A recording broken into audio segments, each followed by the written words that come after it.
Bonjour, bienvenue pour la quotidienne du 15 novembre. J'espère que vous avez passé un agréable week-end et que vous êtes en pleine forme. Aujourd'hui au menu, on s'intéresse aux finances pranginoises sur notre plateau. François Croul du comité référendaire contre l'augmentation d'impôts à Prangin.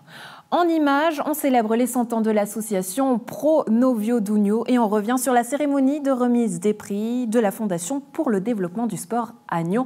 Enfin, le tout rythmé en musique avec Alexandre Caporal à la baguette. Comment vas-tu en ce lundi matin? Salut Andrea. Eh ben écoute, ça va. Je suis au temple de Gland, en tout cas devant pour le moment, mais je vais vous amener à l'intérieur pour une bonne raison, c'est que le nouvel orgue de ce temple va être inauguré ce samedi après un long projet et 3 ans de travaux. Eh bien, cet orgue a doublé ses capacités. Il est passé de 18 à 52 jeux et de 700 à plus de 2000 tuyaux. Donc, on va vérifier un petit peu comment ça sonne avec l'organiste titulaire de ce temple, Tommaso Mazzoletti, tout à l'heure. À tout à l'heure, Alexandre, on se réjouit que la musique résonne. À Prangin, un comité a déposé un référendum jeudi dernier au greffe de la commune. Ces élus sont opposés à l'augmentation du taux d'imposition de 3 points, à savoir de 55 à 58 sur notre plateau. François Croul, bonjour, bienvenue. Bonjour. Merci beaucoup d'être avec nous. Vous êtes conseiller communal et membre du comité référendaire. Alors tout d'abord, avant de comprendre vos arguments, dites-nous qui compose ce comité. Alors, en tout, c'est 15 personnes de 2 groupes politiques de Prangin, d'une part l'Alliance libérale de Prangin, d'autre part l'Entente de Prangin.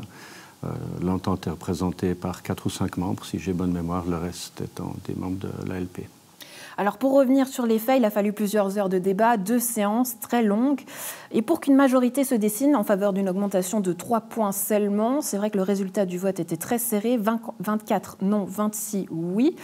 Comment vous expliquez que ce vote soit si serré, François Croul ? Je pense que c'est une répartition gauche-droite à peu près équilibrée qui a conduit au résultat.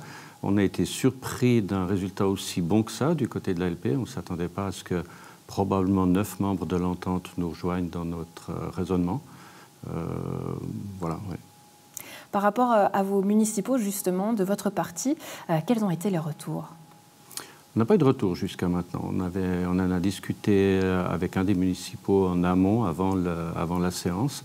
Il nous a expliqué ce que la municipalité avait l'intention de faire. Donc, on a bien compris l'argumentaire de la municipalité. Ça n'empêche que l'ALP, dans sa majorité, ou dans son unanimité, était opposée au préavis.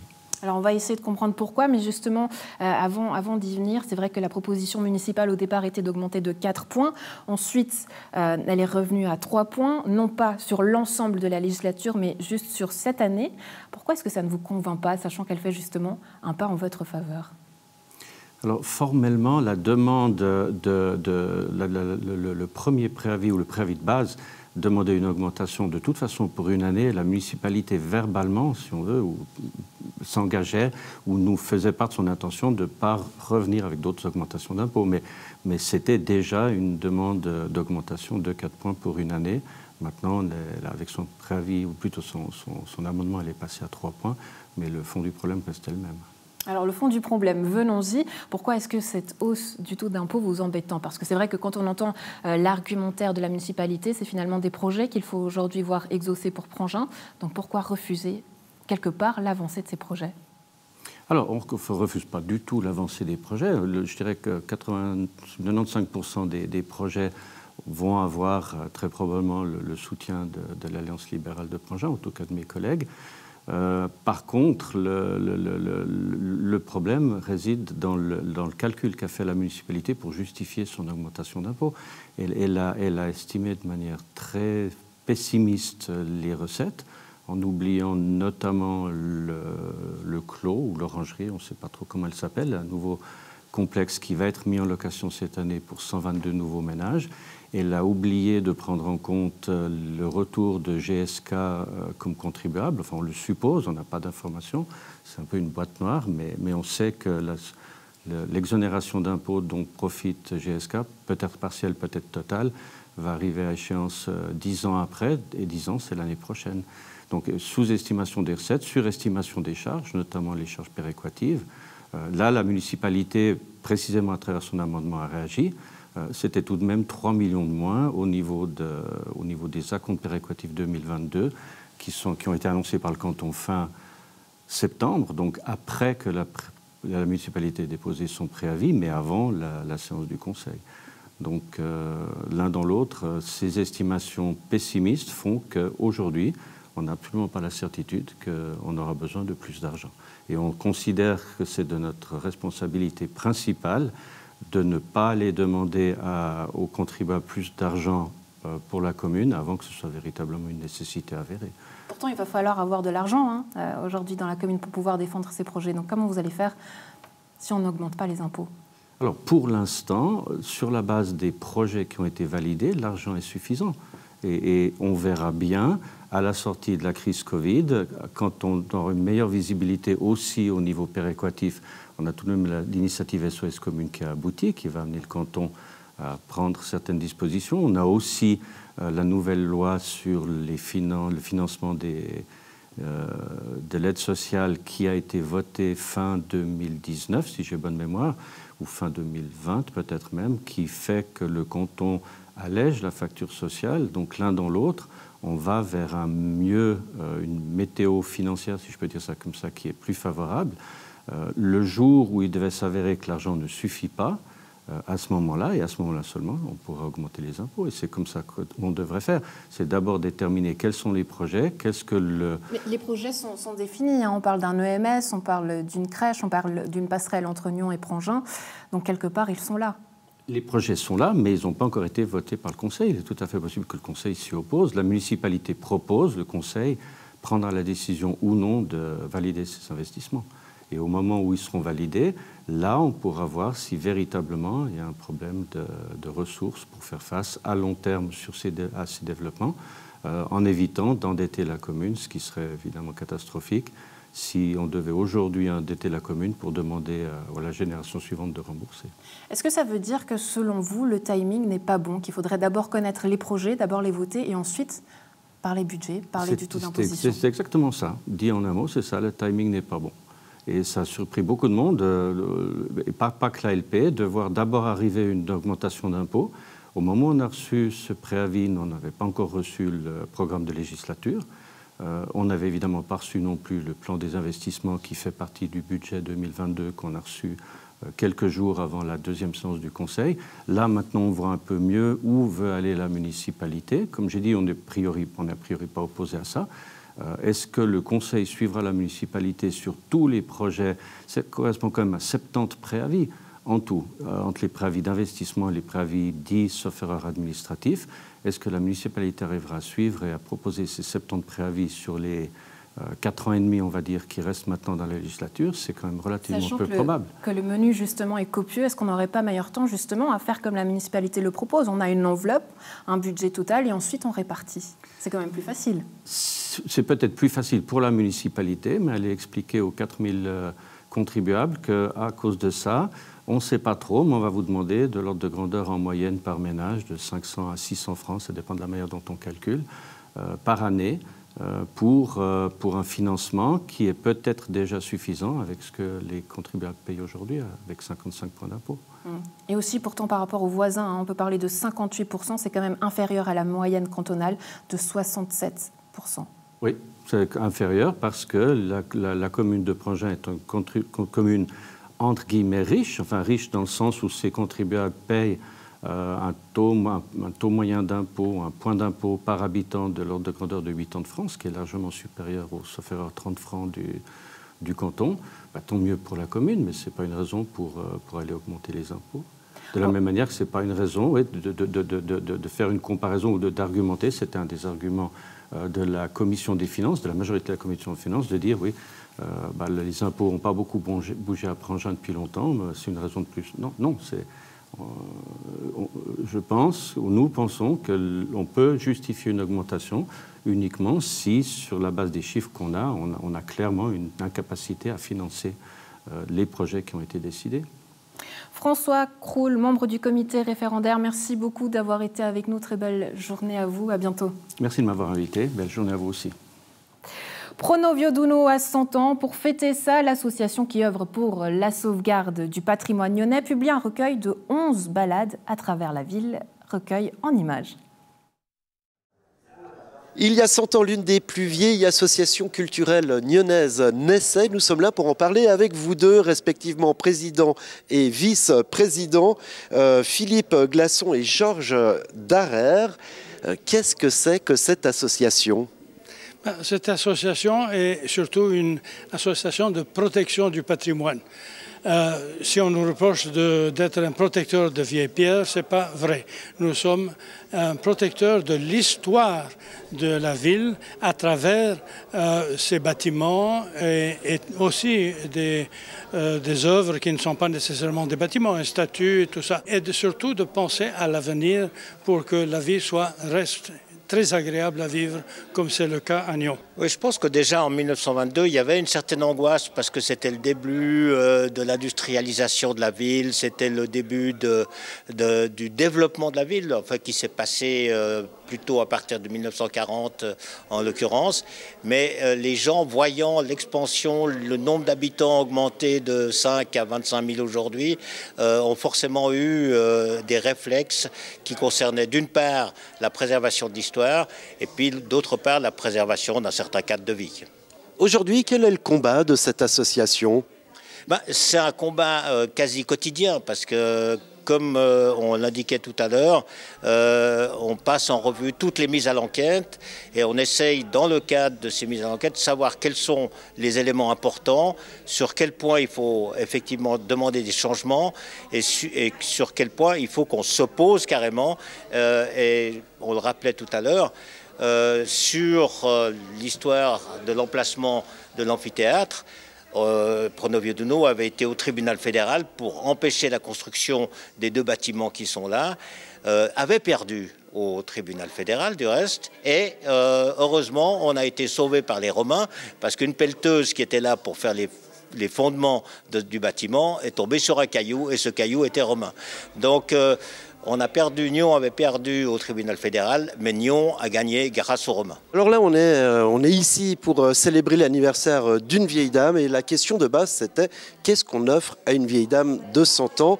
Alors, pas des bonbons, on offre un livre pour célébrer ce centenaire. Ouais, même si la vue de la vieille dame baisse un peu avec l'âge, mais elle reste extrêmement active. Donc on a décidé de deux éléments, c'est d'une part ce livre qui raconte Nyon à travers les promenades et des thèmes différents. Et ces promenades ont chacune un intérêt qui se rattache effectivement au patrimoine, au cadre de vie, ou aux préoccupations des enfants ou aux préoccupations des gens qui sont intéressés par un sujet particulier. Quel est le futur de cette association ? Le futur dépendra des nouvelles générations. Le futur, il est dans les mains de ceux qui organiseront le prochain centenaire. Donc je pense que il y a quand même un avenir important pour la défense du patrimoine, on voit ces dernières années, et surtout aussi dans la défense plus largement du cadre de vie. Et on voit avec la COP26 et le reste que le cadre de vie est l'élément le plus important des prochaines générations. Place à la musique et direction le temple de Gland avec l'inauguration de l'orgue. Alexandre, est-ce que tu y es ? Eh bien ça y est, regarde, viens avec moi Andrea, on y va dans ce temple. On pousse la porte ensemble. Voilà, je suis donc dans ce temple de Gland. Alors l'orgue, le voici. Et puis on va monter à l'étage pour le voir. Et l'organiste, le voilà, c'est Tommaso Mazzoletti qui est ici avec moi. Bonjour. Alors Tommaso, vous êtes l'organiste titulaire ici au Temple de Gland. Vous êtes aussi président de l'association Orgue en Jeu qui a piloté, on va dire, les travaux pour cet orgue. Alors l'orgue qu'on voit quand même ici derrière nous, un petit mot déjà, comment vous vous sentez avant l'inauguration ce samedi ? Je dois encore réaliser qu'on arrivait à concrétiser ces projets, mais quand même c'est magnifique. Très bien. Eh bien alors on y va, allez-y, je vous suis. Voilà, un petit changement de caméra s'imposait, Andrea. On va suivre Tommaso ici dans les couloirs donc, de cet orgue. Alors, je le rappelle, ça a mis 3 ans avant d'arriver à concrétiser ce projet. Une année de travaux avec 12 ouvriers qui ont travaillé pour le réaménagement, en fait, et l'augmentation surtout de cet orgue qui avait donc 50 ans ici, qui est toujours là d'ailleurs. On va montrer ça, Tommaso, voilà, c'est l'orgue qu'on voit ici, c'est l'orgue d'époque qui est toujours là. Donc les tuyaux d'origine ici et tout ce qu'on voit plus ou moins sur les côtés, ici et là, voilà, eh bien c'est tout ce qui a été augmenté. Donc on est passé, je le disais en introduction, de 18 à 52 jeux et puis de 700 à 2000 tuyaux. Alors expliquez-nous un petit peu pourquoi cette augmentation et cette rénovation de cet orgue. Alors, tout d'abord, il faut dire que cet orgue, il était fait en 1968, dans une époque où le baroque était vraiment des modes. Et il est vraiment un orgue idée, construit pour jouer la musique baroque.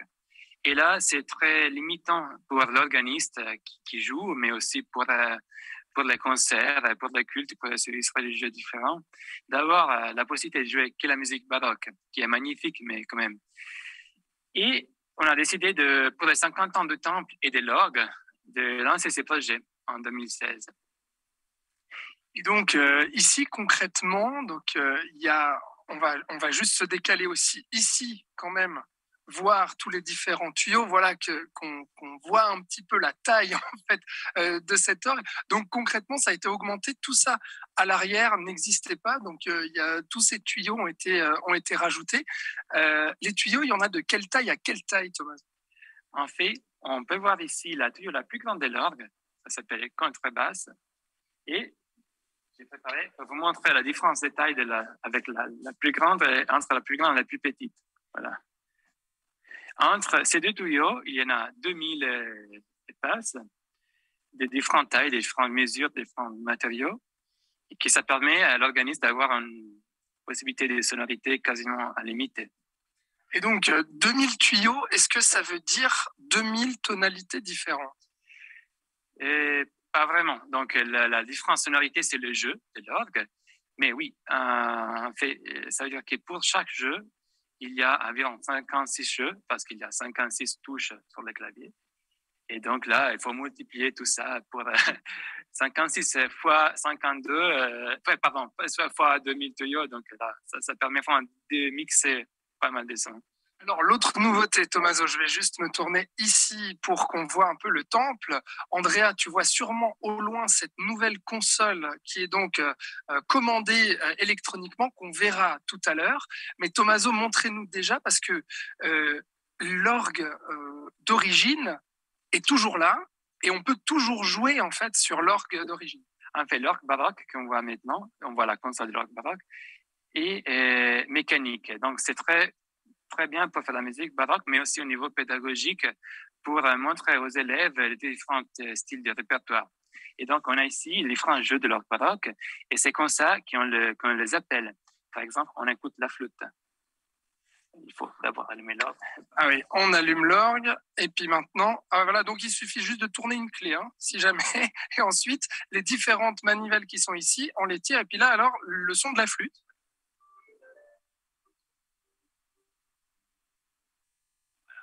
On a différentes sonorités, on a de trompettes baroques. Voilà, par exemple, ça c'est très amusant, une cornet.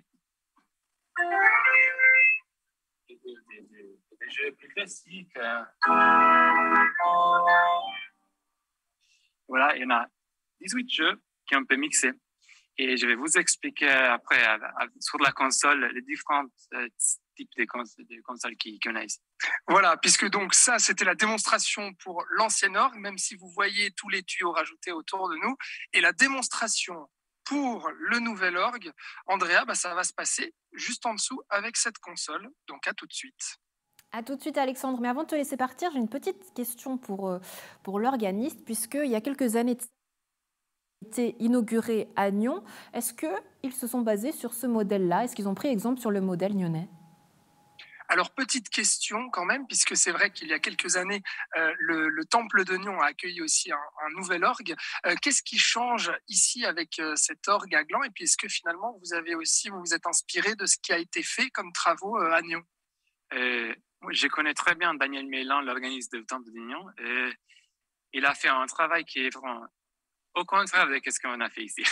Parce qu'il a choisi, c'est un choix bien évidemment qu'on peut faire, de faire un orgue plutôt dans un style, dans un seul style, que c'est le style baroque français. Et ici, on a décidé d'avoir un orgue plus éclectique, qui soit bien pour jouer tous les types de répertoire, de la musique ancienne italienne du XVIIe siècle au jazz, à la musique contemporaine, voilà. Et vous me disiez, c'est vraiment passer finalement d'un orgue baroque à un orgue symphonique aussi.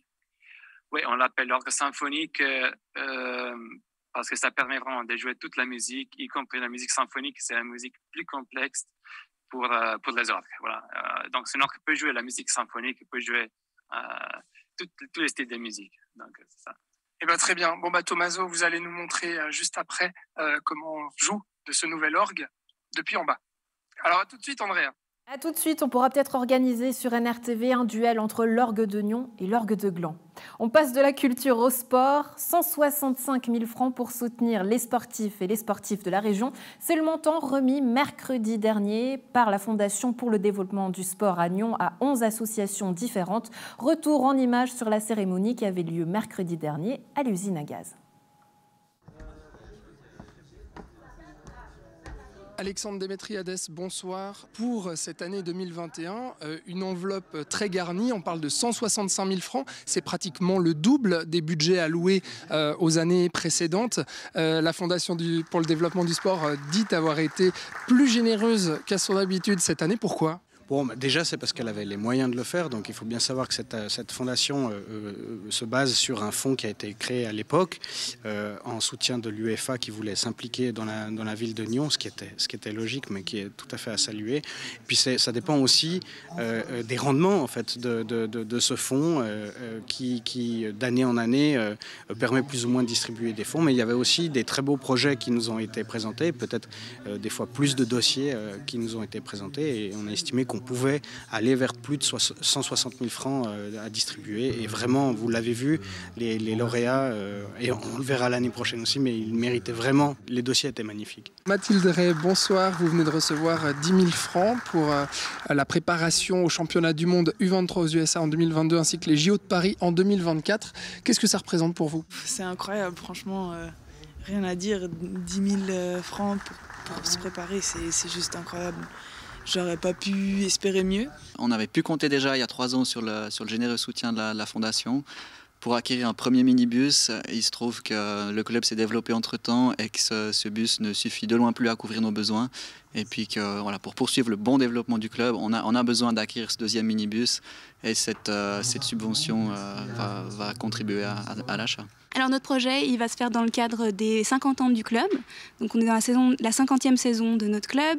Et puis on souhaite partir au championnat du monde. Peut-être on aura une athlète qualifiée. Et puis prendre avec nous toutes les athlètes qui pratiquent le twirling dans nos clubs depuis déjà plusieurs années pour ensuite organiser un camp sportif avec des intervenants reconnus mondialement. En fait, ça témoigne, mais j'ai déjà eu l'occasion de le voir déjà avant d'être municipal en charge des sports, mais aussi depuis le début de mon mandat, à quel point le sport foisonne à Nyon, les idées, l'implication des bénévoles, que ce soit pour des sports d'élite, pour la formation pour les jeunes, mais aussi pour l'inclusion de personnes en situation de handicap à Nyon. C'est vraiment un travail qui est formidable, qui est fourni. Donc participer pour cette première fois à cette cérémonie, c'était vraiment un plaisir.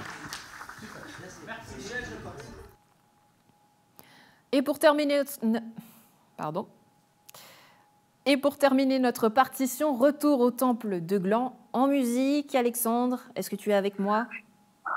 Oui, alors je suis derrière le téléphone parce que je vais filmer comme ça cet orgue. On va l'entendre sonner avec Tommaso parce que la grande nouveauté de ce nouvel orgue, eh bien, c'est justement le fait qu'il puisse être piloté depuis le parterre, ici, où l'organiste va pouvoir jouer au milieu, finalement, du public, qui va pouvoir l'écouter. Alors, cette console électronique, comment ça marche, Tommaso ? Alors, voici aux places des commandes de cet instrument. La console est reliée avec un câble à fibre optique qui entre dans les murs et qui transmet les informations de la console à l'orgue. Et c'est le câble le plus vite pour transférer des informations connues aujourd'hui. Et là, on peut choisir tous les jeux. On a le jeu, les sonorités de l'ancienne orgue et les sonorités, le jeu de la nouvelle partie de l'instrument. Donc c'est grâce à cette console ici en bas qu'on peut piloter les deux orgues à la fois et combiner en fait tous les tuyaux. Exactement ça.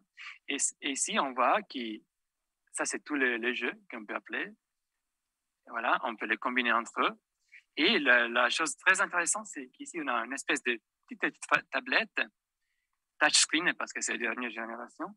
Et là, l'organiste, il peut sauver toutes les combinaisons qu'il veut et les appeler à sa commande. Par exemple, ici, j'ai enregistré un petit crescendo pour vous montrer. Et ça me suffit juste d'appuyer ces boutons-là.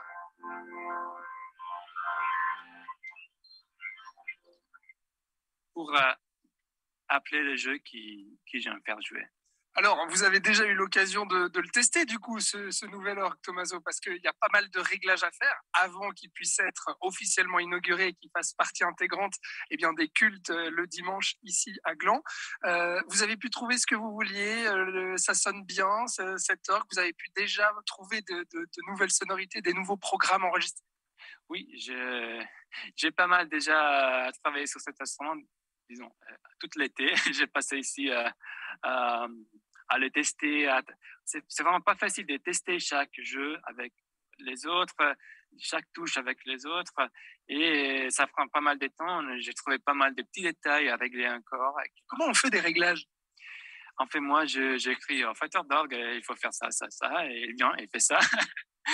Et j'étais très précis pour cette étape de construction parce que ça permet de porter l'instrument à un niveau supérieur qui est prévu. Et là, je suis vraiment très content à ce moment-là de ce qu'on a fait. Et donc, si on veut vous entendre jouer, ce sera donc ce samedi, concert d'inauguration à 20h ici au Temple de Gland, c'est gratuit. Et puis le dimanche, il y a toute une journée pour visiter, justement, comme je viens de le faire ici. Tommaso se chargera de la visite pour tout comprendre de ce nouvel orgue. Je vous propose qu'on se quitte en musique, Tommaso. Vous nous faites peut-être un petit air. Donc, on a parlé de la musique symphonique, d'un orgue symphonique. Donc, je vous propose le morceau symphonique par excellence, l'Allegro de la 6e symphonie de Charles-Marie Widor. Je vais juste jouer les débuts et je vous donne rendez-vous ce samedi pour l'écouter par entier. Merci beaucoup. Alors, place à la musique ici, si on entend quelque chose.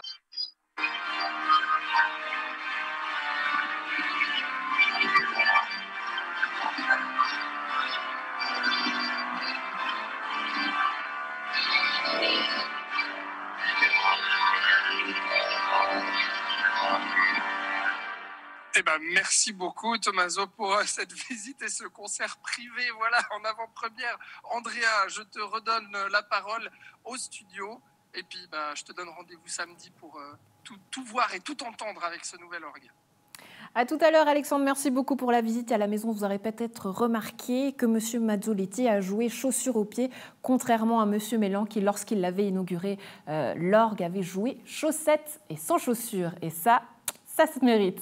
Un plaisir d'avoir été en votre compagnie. On se retrouve demain. Très belle suite de programmes sur Nyon Région Télévision.